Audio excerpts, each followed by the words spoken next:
to me, my X-Men. Yeah. Without any rehearsing, it sounds better in the game. All right, we're making our way to Eagle Rock to Revenge Of to play X-Men. You guys do anything crazy when you go into tunnels?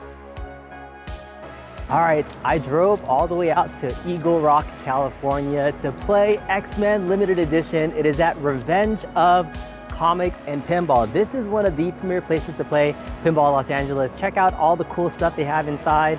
It's freaking amazing. Let's go check it out. From the outside, Revenge Of looks like a little tiny hole in the wall, but once you get inside, it's a treasure trove of comics and pinball. Inside, you have a traditional comic book store with your latest releases. You got a cocktail table, some nice figurine selections. So this front area is nice to serve sandwiches, but they have a spaceship themed with full pinball machines. Some limited editions here, some great machines including Avatar and X-Men, some classics, the Bally Williams classics. You got some arcade machines with a Pandora's box, and then inside a secret cantina that opened up a few months ago, an SNES spoon booth, some more pinball machines, and finally more pinball. 26 machines in total. This cantina is awesome. The only thing that's missing is an actual bar. Now let's start talking about X-Men Pinball itself. This, the first time I saw it in pictures, was gorgeous, but seeing it in person adds another nice touch to it. This is the limited edition with all the holofoil artwork on the side there. Custom art by Jeremy Packer, aka Zombie Yeti. The mirrored back glass definitely does not do justice in the pictures. It looks gorgeous in person. The lighting isn't that great, but you can see the side panels. Even LE owners get a little extra because those graphic art blades have holofoil in it too. I was a little critical of Zombie Yeti's art in his last comic pin, Venom, which I thought was a little too busy, but this one seems to strike a little bit more of a balance across the board and looks gorgeous. I'm also digging the LE plaque. This is 619 of 11. LEs also come with those expression speaker lights, so nice to see that touch there with the X, makes sense. And then lastly, looking at the Playfield design itself is very, very unique is all I can say. There's a lot of cool shots that you don't expect coming from this Playfield. I'll describe some of my favorite things in just a moment, but looking at this, there's ramps, there's spinners, there's all these weird things. When you listen to Jack Danger describe what's happening here, he really put a lot of thought to have special things happening. You got Wolverine and Beast in the back there, Sentinel popping out all over the field. There's a weird kind of Days of Future Past thing in the back that doesn't do much. There's the danger room that's a lot harder than I expected to get out of. But overall, if I had one word to say for this, it's fun. That's what it is. It's a fun table to shoot and play. But my favorite thing for yesterday playing was meeting this guy, this person I was hanging out with, playing a game, sharing some fun times, and then he casually dropped this. All right, so I have Todd here. Do you mind introducing yourself and who you are? Yeah, I'm Todd Casey. I'm a writer and occasional voice actor. Oh, okay. So I ran into you playing X-Men at Revenge Up here, which is an awesome place. Have you been to this location before?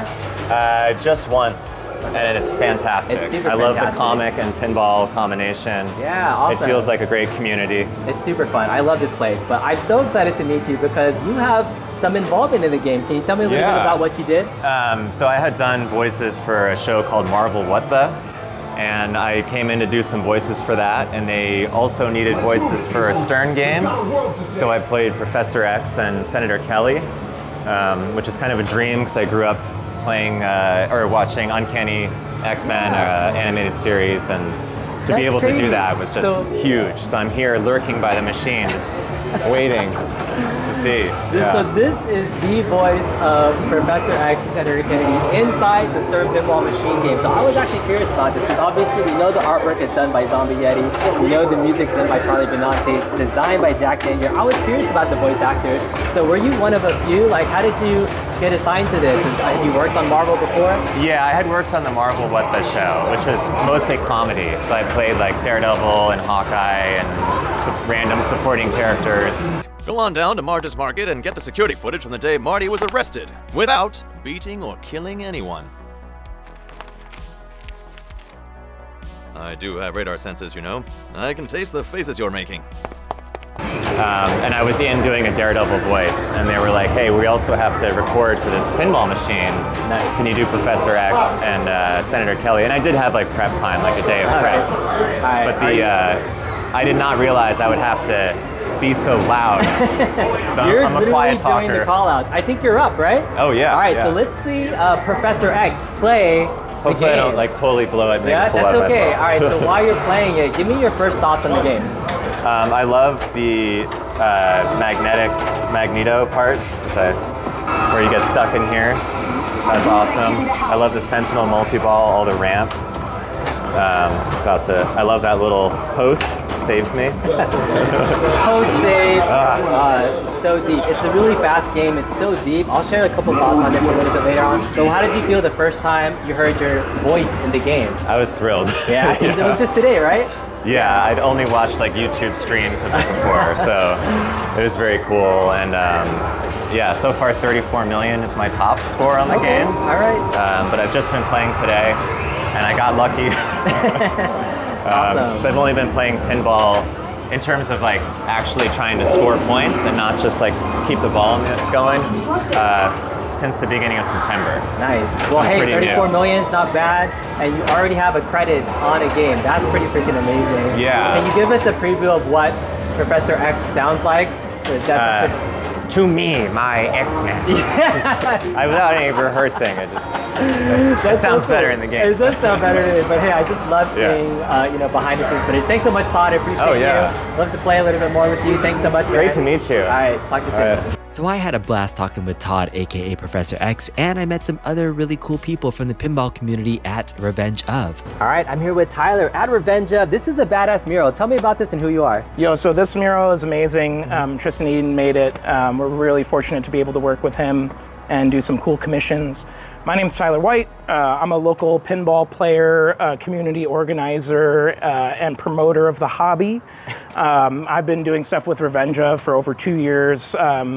I ran the first 6 seasons of League, which has been really fun. Nice. So that's, you get a lot of people coming out to that, right? Yeah, I mean, we started with 30 and now we're at about 80, which is huge. So we get about 80 people to come out every Sunday, play pinball, which is awesome. Now I've stepped back from running the league and I'm more of an ambassador. So now I play in the league, people get to play against me, and but people know that I'm a resource, people can talk to me, I'll answer questions. Pretty deep. I heard you play for about 5 years, but show me your knuckles. You're like, oh yeah, no, I'm definitely you committed, man. I've signed up for the life of signed up for life. You're life now at that point. What do you think about the game? It's excellent. It's amazing. So here's the thing, I was really anticipating this game. Jack Danger is someone who I think has incredible, not just potential, he's already done a lot, obviously, but I really look forward to his creations. Foo Fighters, I thought he knocked out the park. Good to see you, man. Later. And this game especially, I was really looking forward to its release. I played it for the first time yesterday, and I can tell that I've never played a game like it. Yeah, there's so many cool shots. Why don't you jump in there and just flip and tell me kind of like what your favorite shots are? What do you look for? So right away, I want to talk about the skill shot, because I love that right off the rip. There's 3 that I can see, and I'm sure there's more, but there's this one right here, which is the X-Jet. There's this loop behind the left ramp, and then there's the left ramp itself. It also looks cool too, because it's like the the red and the blue, I'm pretty sure refer to this like Bishop and Cerebro power-ups that you can kind of collect and build. But basically, I'm gonna rip this and really try to hit either a ramp or one of those flashing shots. All right, get it. All right. All right, there's our ramp. Nice, so you got a Cerebro skill shot already, which is really cool. I love how Cerebro kind of like locks the ball right here. That was a mystery to me, but it's just it's really cool. No, it's so ingenious. I thought it was really well done. Yeah. I love the flow of the game. There's a lot of secret like ramp shots and things too. Absolutely. You've been playing for a couple of days now?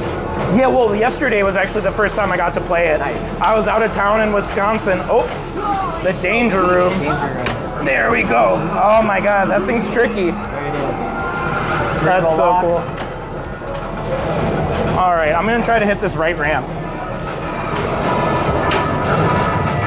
Let's see, we're gonna get it back. Danger room. Almost up there. Ramp. I'm gonna try to hit the Sentinel. Let's start getting that ready, because that'll be a multi-ball. And that's honestly my strategy so far has just been like modes. Like figuring out how many modes I can stay in at a time. Because especially if you can get these multi-balls, you get more ball save. right, let's see.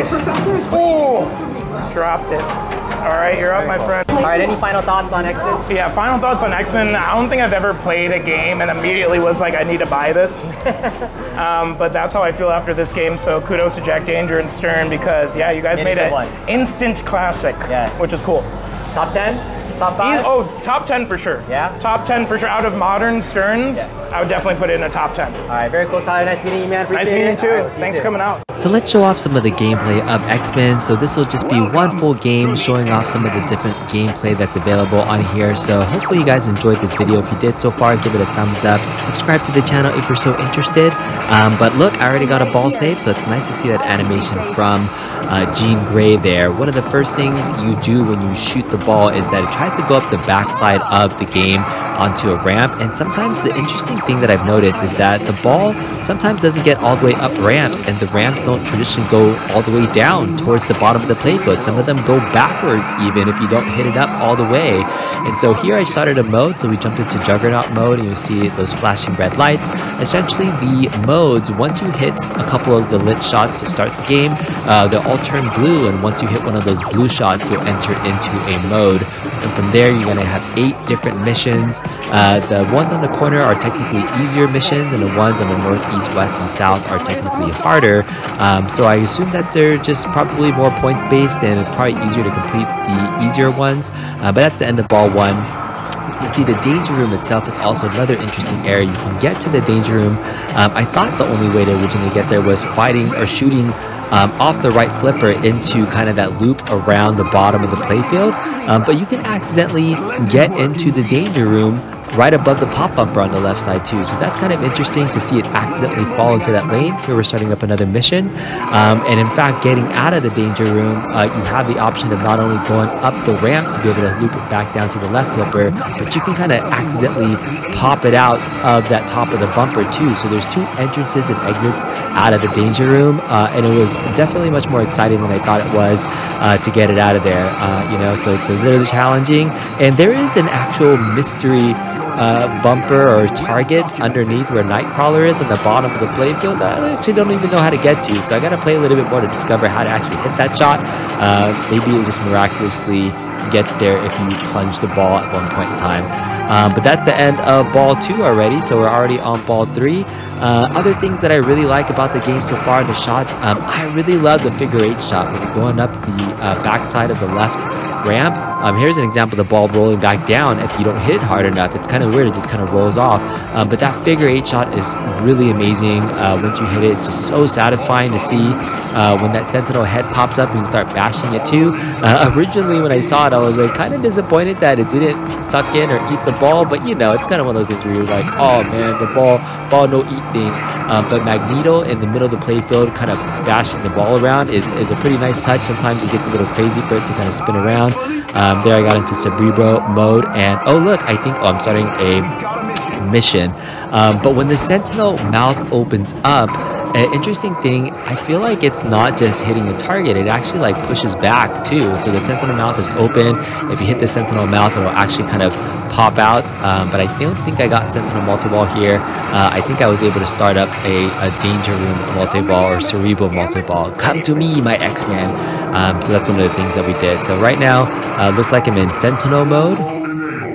When you're holding up the left flicker, oh there it is. See how it just popped back at you? So that's kind of one of the things you got to be careful of when you're hitting the sentinel. Like it actually shoots back out at you. And other things with the sentinel hands, when you activate the sentinel, that's when it starts to break into playfield. So on the right ramps and the wire form, when you break it, it actually starts to crumble, and then the target kind of comes straight back down. So looks like we're in sentinel multi-ball right now. And the key to the game is pretty much try to start a mode and then try to get into a multi-ball, and then that's how you score points. I think the highest point total that I got in the game so far was a little over 100 million after playing about 7 or 6 times.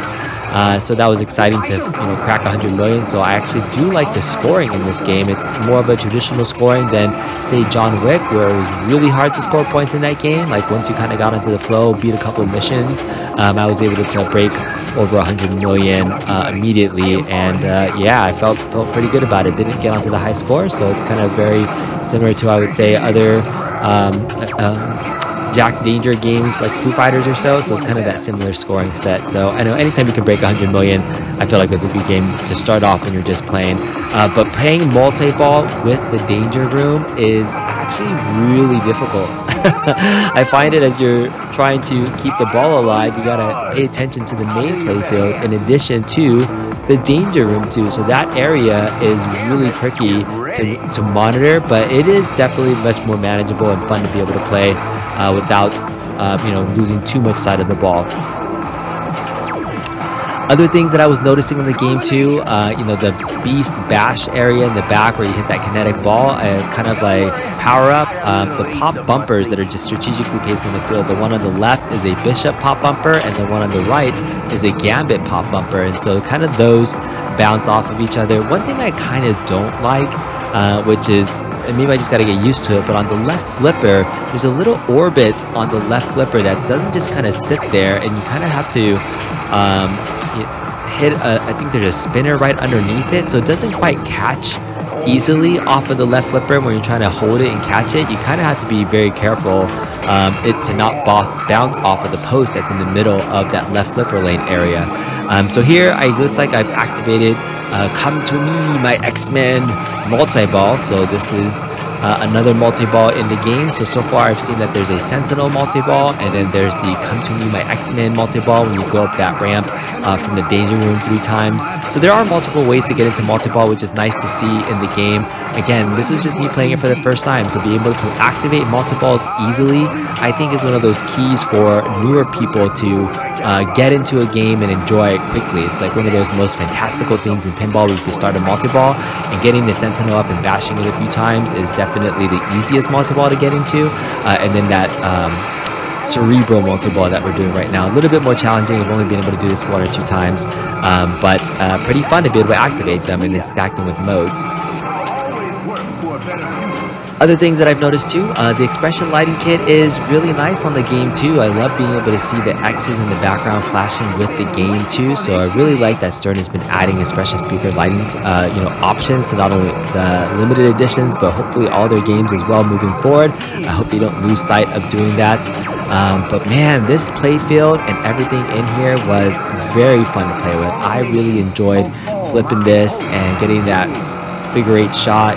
There's a little kind of hidden shot with Kitty Pryde on the left side there, and then I finally died. That was it. That was a full game. Just some thoughts of me talking through it. You can see the animation for the bonuses at the end, and then at the end you're trying to match your watch for Bishop to see if you can match, and I did not. Oh, actually I did.